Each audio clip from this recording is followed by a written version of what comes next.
Divergent thinking and convergent thinking ആ ഒരു ടോപ്പിക്കാണ് നമ്മൾ ഡിസ്കസ് ചെയ്യാൻ പോകുന്നത്. Okay, actually what is divergent thinking? It's a thought process or method use to generate creative ideas by exploring many possible solution. അതായത് നമുക്കൊരു പ്രോബ്ലത്തിന് ഒരു possible solution കിട്ടാൻ വേണ്ടി നമ്മൾ മാക്സിമം ഐഡിയാസ് ജനറേറ്റ് ചെയ്യാണ്. ഒരു പ്രോബ്ലം ഉണ്ടെങ്കിൽ അതിന് നമ്മളെ ക്രിയേറ്റിവിറ്റി വെച്ച് മാക്സിമം ഐഡിയാസ് നമ്മൾ എടുക്കും. അതിൽ നിന്നൊരു ബെസ്റ്റ് സൊല്യൂഷൻ സോർട്ട് ചെയ്തെടുക്കുന്നതാണ് ഡൈവേർജൻറ്റ് തിങ്കിങ്. അതായത് ആ നെയിം പോലെ തന്നെ ഡൈവേർജൻ്റ് ആയിട്ടാണ് നമ്മൾ തിങ്കിങ് ചെയ്യുന്നത്. Okay, typically occurs in a spontaneous, free-flowing, non-linear manner such that many ideas are generated in an emergent cognitive fashion. അതായത് ഒരു ഫ്രീ ഫ്ലോയിങ് സ്പോണ്ടേനിയസ് പ്രോസസ്സാണെന്നാണ് പറയുന്നത്. It's also non linear manner. Linear ആയിട്ടല്ല divergent thinking എന്ന് പറയുന്നത്. അതായത് maximum നമ്മൾ ideas generate ചെയ്യുന്നു, ഒരു കറക്റ്റ് ഒരു ആൻസർ ക്രിയേറ്റ് ചെയ്യല്ല നമ്മൾ ചെയ്യുന്നത്. മാക്സിമം ഐഡിയാസ് എടുത്തിട്ട് അതിൽ നിന്നൊരു ബെസ്റ്റ് സൊല്യൂഷൻ എടുക്കുകയാണ്. അതാണ് ഡൈവേർജൻറ്റ് തിങ്കിങ് എന്ന് പറയുന്നത്. ഫോർ എക്സാമ്പിൾ, ഇപ്പോൾ ഡിസൈൻ തിങ്കിങ്ങിൻ്റെ കേസ് എടുക്കുകയാണെങ്കിൽ നമ്മൾ ഫസ്റ്റ് സ്റ്റെപ്പ് എന്ന് പറയുന്നത് എംപത്തൈസ് എന്ന് പറഞ്ഞാൽ മാക്സിമം ഡാറ്റാസ് കളക്ട് ചെയ്യാണ്. അപ്പോൾ അതെന്താണ്, ഒരു ഡൈവേർജൻ്റ് ആയിട്ടുള്ളൊരു പ്രോസസ്സാണ്. ഓക്കെ, എംപത്തൈസ് ദെൻ ഡിഫൈൻ എന്ന് പറയുമ്പോൾ നമ്മൾ കളക്ട് ചെയ്ത ഡാറ്റാസ് വെച്ചിട്ട് നമ്മൾ എന്ത് ചെയ്യാണ്, ഒരു സൊല്യൂഷനിലേക്ക് എത്തുകയാണ്. അപ്പോൾ ഒരൊറ്റ സൊല്യൂഷനിലേക്ക് എത്തുന്ന സമയത്ത് അത് ഒരു കൺവേർജൻറ്റ് പ്രോസസ്സാണ്. ഓക്കെ, എംപത്തൈസ് എന്ന് പറഞ്ഞാൽ മാക്സിമം ഡാറ്റാസ്, മാക്സിമം ഐഡിയാസ്, പ്രശ്നങ്ങൾ നമ്മൾ കളക്ട് ചെയ്യുകയാണ്. ദെൻ ഡിഫൈൻ എന്ന് പറഞ്ഞാൽ ആ ഒരു പ്രശ്നത്തിൽ നിന്ന് നമ്മളൊരു കോൺക്രീറ്റഡ് ആൻസറിലേക്ക് എത്തണം. അതിനെയാണ് നമ്മൾ ഡിഫൈൻ എന്ന് പറയുന്നത്. അപ്പോൾ അത് കൺവേർജൻ്റ് ആണ്. Okay, divergent thinking uses the imagination to open the mind to new possibilities and solution and ultimately become more innovative. അതായത് മോർ ഇന്നോവേറ്റീവ് ആയിട്ടുള്ള ഒരു പ്രോസസ്സാണത്. നമ്മളെ ക്രിയേറ്റിവിറ്റി വെച്ച് മാക്സിമം നമ്മൾ പുതിയ ഐഡിയാസും ഇന്നോവേഷൻസൊക്കെ ക്രിയേറ്റ് ചെയ്യുന്നൊരു പ്രോസസ്സാണ് ഈ ഡൈവേർജൻറ്റ് തിങ്കിങ് എന്ന് പറയുന്നത്. ഓക്കെ, അപ്പോൾ അതായത് ഡൈവേർജൻറ്റ് തിങ്കിങ്ങിൻ്റെ നേരെ ഓപ്പോസിറ്റാണ് ഈ കൺവേർജൻറ്റ് തിങ്കിങ് എന്ന് പറയുന്നത്. It generally means the ability to give a correct answer to standard question that do not require significant creativity. നമ്മൾ ക്രിയേറ്റിവിറ്റി വെച്ചാണ് ഡൈവേർജൻറ്റ് തിങ്കിങ്ങിൽ മാക്സിമം ഐഡിയാസ്, പോസിബിൾ സൊല്യൂഷൻസ് കണ്ടുപിടിക്കുന്നത്.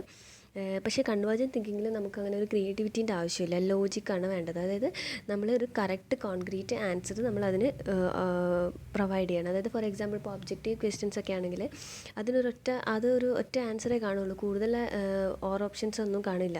ഓക്കെ, അതാണ് കൺവേർജൻറ്റ് തിങ്കിങ്ങിൻ്റെ ഒരു എക്സാമ്പിൾ എന്ന് പറയുന്നത്. ദെൻ നമ്മൾ കൺവേർജൻറ്റ് തിങ്കിങ്ങിൽ നമ്മളെ കളക്ട് ചെയ്ത നമ്മുടെ ഡാറ്റാസിൽ നിന്ന് നമ്മളൊരു കോൺക്രീറ്റഡ് ആൻസറിലേക്ക് എത്തുകയാണ്. ഒരു കറക്റ്റ് ആൻസർ അതിനുണ്ടാവുള്ളൂ, വേറെ കൂടുതൽ എക്സ്ട്രാ ഒരു ഓപ്ഷൻസ് ഒന്നും കാണില്ല. പക്ഷേ അത് നേരെ ഓപ്പോസിറ്റാണ് ഈ ഡൈവേർജൻറ്റ് തിങ്കിങ് എന്ന് പറയുന്നത്. നമ്മളെ ഇമാജിനേഷൻ വെച്ചിട്ട് നമ്മളൊരു പുതിയ ഐഡിയാസ്, ബെറ്റർ ഐഡിയ, ഒരു പ്രോമിസിങ് സൊല്യൂഷൻ കണ്ടുപിടിക്കുകയാണ് ചെയ്യുന്നത്. ഓക്കെ, അപ്പോൾ നമുക്ക് ഈ ഫിഗർ നോക്കിക്കഴിഞ്ഞാൽ മനസ്സിലാവും ഇത് ഡൈവേർജൻറ്റ് തിങ്കിങ് ആണ്. അതായത് നമുക്കൊരു ക്വസ്റ്റ്യൻ ഉണ്ടെങ്കിൽ അത് മാക്സിമം ഐഡിയാസ് നമ്മളിങ്ങനെ പ്രിപ്പയർ ചെയ്ത് വെച്ചിട്ടുണ്ട്, അതിൽ നിന്നൊരു പോസിബിൾ ഐഡിയ നമ്മൾ സെലക്ട് ചെയ്യാണ്. ബട്ട് ഇൻ കൺവേർജൻറ്റ് തിങ്കിങ് എന്ന് പറഞ്ഞാൽ നമുക്ക് കുറേ ഫാക്ട്സ് ആണ് ഉണ്ടാവുക. അതായത് ഓൾറെഡി എക്സിസ്റ്റിംഗ് ആയിട്ടുള്ള, ഓൾറെഡി സ്റ്റേറ്റഡ് ആയിട്ടുള്ള തിയറീസും ലോജിക്കും വെച്ചിട്ട് നമ്മൾ ഒരു ആൻസർ കണ്ടുപിടിക്കുന്നു. ബട്ട് ഇവിടെ എന്ന് പറഞ്ഞാൽ ഇത് നമ്മൾ പോസിബിൾ ആയിട്ടുള്ള രീതിയിൽ ഒരു ലീനിയറായിട്ട് മാത്രമേ നമ്മൾ ചിന്തിക്കുകയുള്ളൂ. പക്ഷേ ഈ കേസിൽ, ഡൈവേർജൻറ്റ് തിങ്കിങ്ങിൻ്റെ കേസിൽ നമ്മളെ ഇമാജിനേഷൻ, ഇന്നോവേഷൻ, ക്രിയേറ്റിവിറ്റി വെച്ചിട്ട് നമ്മൾ ചെയ്യുന്നതാണ് ഡൈവേർജൻറ്റ് തിങ്കിങ് എന്ന് പറയുന്നത്. ഓക്കെ, ഇതൊരു കമ്പാരിസൺ ആണ്. അതായത് convergent thinking is the process of figuring out a concrete solution to a problem. അതായത് കറക്റ്റ് ഒരു കോൺക്രീറ്റ് സൊല്യൂഷൻ കണ്ടുപിടിക്കുന്നതിനാണ് കൺവേർജൻറ്റ് തിങ്കിങ് എന്ന് പറയുന്നത്. ദെൻ ഡൈവേർജൻറ്റ് തിങ്കിങ് എന്ന് പറയുന്നത് എന്താണ്, it's a process of thinking that explores multiple possible solution in order to generate creative ideas. അതായത് multiple possible solutions നമ്മൾ ക്രിയേറ്റിവിറ്റി വെച്ചിട്ട് നമ്മൾ ഉണ്ടാക്കി അതിൽ നിന്ന് ക്രിയേറ്റീവ് ഐഡിയാസ് ജനറേറ്റ് ചെയ്യാൻ വേണ്ടിയിട്ടാണ് ഡൈവേർജൻറ്റ് തിങ്കിങ് എന്ന് പറയുന്നത്. Then straightforward process that focus on figuring out the most effective answer to the problem. അതായത് ഒരു സ്ട്രേറ്റ് ഫോർവേഡ്, ലീനിയർ ആയിട്ടുള്ളൊരു പ്രോസസ്സാണ്. നമ്മൾ മോസ്റ്റ് എഫക്റ്റീവ് ആയിട്ടുള്ളൊരു ആൻസർ നമ്മളെ ലോജിക്ക് വെച്ച് നമ്മൾ കണ്ടുപിടിക്കുന്നു. Divergent thinking, in contrast, divergent thinking refers to opening the mind in various direction and trying out multiple solution. അതായത് ലീനിയർ ആയിട്ടല്ല, മൾട്ടിപ്പിൾ സൊല്യൂഷൻസ് നമ്മൾ പ്രിപ്പയർ ചെയ്യാണ്. Then convergent thinking, its characteristics include speed, accuracy, logic. Okay, അതെല്ലാം ഇതിൻ്റെ characteristics വരുന്നത്. But divergent തിങ്കിങ്ങിൽ spontaneous ആണ്, free flowing ആണ്, നോൺ ലീനിയർ ആണ്. ഓക്കെ, അതുപോലെ convergent thinking helps to find out best possible solution to answer to any problem which are accurate most of the time and no room for ambiguity is left. അതായത് നമുക്കൊരു accurate ആയിട്ടുള്ളൊരു solution എപ്പോഴും convergent തിങ്കിങ്ങിൽ നമുക്ക് കിട്ടും. But divergent തിങ്കിങ്ങിൽ എന്ന് വെച്ചാൽ എന്താണ് completely accurate ആയിരിക്കണം എന്നില്ല, ആക്യുറേറ്റ് ആൻസർ ആയിരിക്കില്ല കിട്ടുക. കാരണം നമ്മൾ കുറേ ഇന്നോവേറ്റീവ് ആയിട്ടുള്ള കറൻ്റ്ലി അവൈലബിൾ ആയിട്ടുള്ള ഒരു ടെക്നിക്കല്ല, നമ്മൾ ക്രിയേറ്റീവായിട്ട് ചിന്തിച്ചെടുക്കുന്ന ഒരു ടെക്നിക്കാണ്. ഓക്കെ, അങ്ങനെ ഒരു ടൈപ്പ് തിങ്കിങ്ങാണ് ഡൈവേർജൻറ്റ് തിങ്കിങ്. ഓക്കെ, അപ്പോൾ ഇത് ഡൈവേർജൻറ്റ് തിങ്കിങ് കേസ് സ്റ്റഡി 1, അതായത് uses of pen other than writing. അതായത് ഇപ്പോൾ നമ്മൾ കൺവേർജൻറ്റ് തിങ്കിങ്ങിൽ പറയുന്ന സമയത്ത് പെന്നിനൊരു യൂസേ ഉണ്ടാവുള്ളൂ, എഴുതുക, റൈറ്റിംഗ്. പക്ഷേ നമ്മൾ ഡൈവേർജൻറ്റ് തിങ്കിങ് വെച്ച് തിങ്കിങ്ങിൻ്റെ സമയത്ത് അതിൻ്റെ യൂസസ് എന്ന് പറഞ്ഞാൽ മൾട്ടിപ്പിൾ ചോയ്സസ് ആണ്. അതായത് നമുക്കൊരു സ്ട്രോ ആസ് എ ടോയ്, കിഡ്സിനൊരു ടോയ് ആയിട്ട് യൂസ് ചെയ്യാം. പിന്നെന്താ, കാസറ്റ് ടേപ്പ് റീവൈൻഡ് ചെയ്യാൻ യൂസ് ചെയ്യാം. As an improvised stabbing weapon ആയിട്ട് യൂസ് ചെയ്യാം. ആസ് എ പേപ്പർ പഞ്ചായിട്ട് യൂസ് ചെയ്യാം. അങ്ങനെ കുറേ യൂസസ് വരുന്നുണ്ടാവും. അപ്പം ഡൈവേർജൻറ്റ് തിങ്കിങ്ങിനെ ബേസ് ചെയ്തിട്ട് നമുക്കൊരു ഓരോ ഒബ്ജക്റ്റിന് അതിൻ്റെ യൂസസ് പറയുന്ന സമയത്ത് അതിന് വെറൈറ്റി ഓഫ് ഫീൽഡിൽ അത് നമുക്കത് യൂസ് ചെയ്യാൻ പറ്റും. Okay, then next case study എന്ന് പറഞ്ഞാൽ use of folk other than eating. അപ്പം ഈറ്റിംഗ് അല്ലാതെ നമുക്ക് എന്തൊക്കെ പറയാൻ പറ്റും? അതായത് scramble things, mixing things, stir stuff, പോക്ക് തിങ്സ് ഓർ പീപ്പിൾ. ഓക്കെ, അതായത് പിന്നെ നമുക്ക് murder weapon, tool for torture, അങ്ങനെ പല യൂസസ് ഉണ്ടാവും നമുക്ക് ഈ ഫോക്കിന്. ഓക്കെ, അപ്പോൾ ഡൈവേർജൻറ്റ് തിങ്കിങ്ങിൽ അതിൻ്റെ യൂസസ് എഴുതാൻ പറയുന്ന സമയത്ത് നമ്മൾ മാക്സിമം വൈഡായിട്ട് തിങ്ക് ചെയ്ത് അത് എന്തൊക്കെ രീതിയിൽ യൂസ് ചെയ്യാൻ പറ്റും എന്നുള്ള രീതിയിൽ പറഞ്ഞിട്ട് വേണം എഴുതാനും. ഓക്കെ, അപ്പോൾ ഇത് ഒരു പ്രോബ്ലം വെച്ചാൽ construct A number of possible design and then refine them to narrow down to the best design for a drug trolley used in hospital. Show how divergent convergent thinking helps in the process. Provide your rationale for each step using hand sketches only. Okay, അപ്പോൾ നമുക്ക് ഈ ക്വസ്റ്റ്യനിൽ പറയുന്നത് നമ്മൾ drug trolley എന്ന് വെച്ചാൽ ഹോസ്പിറ്റൽസിലെല്ലാം നമുക്ക് drugs അതായത് മരുന്ന് കൊണ്ടുപോകാൻ വേണ്ടിയിട്ട് യൂസ് ചെയ്യുന്ന ട്രോളിയാണ്. അപ്പോൾ അതിൻ്റെ വെറൈറ്റി ഓഫ് ഡിസൈൻസ് ആണ് വേണ്ടത്. എന്നിട്ട് അതിൽ നിന്നൊരു ഡിസൈൻ നമുക്ക് സെലക്ട് ചെയ്യണം. Provide your rational for each step using hand sketches ഉള്ളി. അപ്പം നമ്മൾ ഫിഗർ വെച്ചിട്ട് ഡിസ്കസ് ചെയ്താൽ മതി. അപ്പോൾ ഈ ഫസ്റ്റ് ഡിസൈൻ എന്ന് പറഞ്ഞാൽ ഹൊറിസോണ്ടൽ റാക്സ് കൊടുത്തിട്ടുണ്ട്. ദെൻ ഇതിലും എന്താണ് ഹൊറിസോണ്ടൽ റാക്സ് കൊടുത്തിട്ടുണ്ട്. അതുപോലെ തന്നെ ഇതിൽ ഈ ഒരു കവറിങ് ഇതിലുണ്ട്, പക്ഷേ ഇതിൽ നമുക്ക് അങ്ങനെ ഒരു കവറിങ് കൊടുത്തിട്ടില്ല. ദെൻ ഇതെന്ന് പറഞ്ഞാൽ വെർട്ടിക്കൽ റാക്കാണ്. ദെൻ ഇത് അങ്ങനെ ഓരോ ഡിഫറെൻറ്റ് ഡിസൈൻസ് നമ്മളെ മനസ്സിൽ നമ്മൾ ക്രിയേറ്റ് ചെയ്യണം. ഓക്കെ, അപ്പോൾ ഇതെന്ന് പറഞ്ഞാൽ എന്താണ്, കുറേ പൗച്ചസ് കൊടുത്തിട്ടുണ്ട്. അപ്പോൾ നമുക്ക് ചിലപ്പോൾ ഓരോ വാർഡിലേക്ക് വേണമെങ്കിൽ അത് യൂസ് ചെയ്യാൻ പറ്റും, ഓരോ കേസ് യൂസ് ചെയ്യാൻ പറ്റും. ഓക്കെ, അപ്പോൾ അങ്ങനെ ഇതിൽ ഏത് സെലക്ട് ചെയ്യണമെന്ന് നമ്മൾ ഇതെന്ന് വെച്ചാൽ നമ്മൾ ഡൈവേർജൻറ്റ് തിങ്കിങ് യൂസ് ചെയ്ത് മാക്സിമം ഡിസൈൻസ് ഐഡിയാസ് ക്രിയേറ്റ് ചെയ്തു. ഓക്കെ, അപ്പോൾ ഓരോ ഡിസൈനും ചെറുതായിട്ട് അതിൻ്റെ ഫിഗർ വരയ്ക്കണം.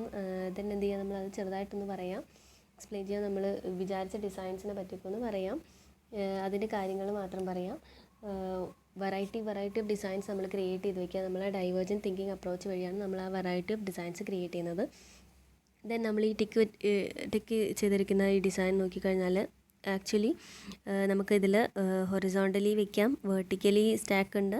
ദെൻ ഇത് ലിഡുള്ള ബോക്സസ് കൊടുത്തിട്ടുണ്ട്. അങ്ങനെ ഓൾമോസ്റ്റ് ഈ ഡിസൈൻസിൻ്റെ എല്ലാം കൂടെ ഒരു കോമ്പിനേഷൻ കൺവേർജൻ്റ് ആയിട്ട് നമുക്ക് ചിന്തിച്ച് കഴിഞ്ഞാൽ ഈ ഡിസൈൻസ് എല്ലാം കൂടെ മിക്സ് ചെയ്ത് കഴിഞ്ഞാൽ നമുക്ക് ഇങ്ങനൊരു ബെറ്റർ പോസിബിൾ ഡിസൈൻ കിട്ടും. അപ്പോൾ ഡൈവേർജൻറ്റ് കൺവേർജൻറ്റ് തിങ്കിങ് രണ്ടും കൂടി യൂസ് ചെയ്തിട്ടാണ് നമ്മൾ ഈ ഒരു ഡിസൈൻ പ്രിപ്പയർ ചെയ്തത്. ഓക്കെ, അപ്പോൾ നമ്മൾ നെക്സ്റ്റ് ഡിസ്കസ് ചെയ്യാൻ പോകുന്നത് design thinking in A team environment. അതായത് നമ്മൾ ടീമായിട്ട് ഡിസൈൻ തിങ്കിങ് ചെയ്യുമ്പോഴായിരിക്കും നമുക്ക് ഒരാൾ സിംഗിളായിട്ട് ചെയ്യുന്നതിനേക്കാളും കുറച്ചുകൂടി ബെറ്ററായിട്ട് ടീമായിട്ട് ചെയ്യുമ്പോഴായിരിക്കും ചെയ്യാൻ പറ്റുന്നത്. ഇനി members of design thinking team need to be open minded, curious, collaborative and allow their assumption to be challenged, ready for change and be adaptable. അതായത് ഡിസൈൻ തിങ്കിങ് ടീം പ്രിപ്പയർ ചെയ്യുന്ന സമയത്ത് അതിലുള്ള മെമ്പേഴ്സ് എന്ന് പറയുന്നത് എന്തായിരിക്കണം, ഓപ്പൺ മൈൻഡഡ് ആയിരിക്കണം. പിന്നെന്താ, അവിടെ ഒരു ചലഞ്ചസ് ആയിട്ട് ഏറ്റെടുത്ത് അവരുടെ പ്രോബ്ലംസ് സോൾവ് ചെയ്യാൻ പറ്റണം, അഡാപ്റ്റബിൾ ആയിരിക്കണം.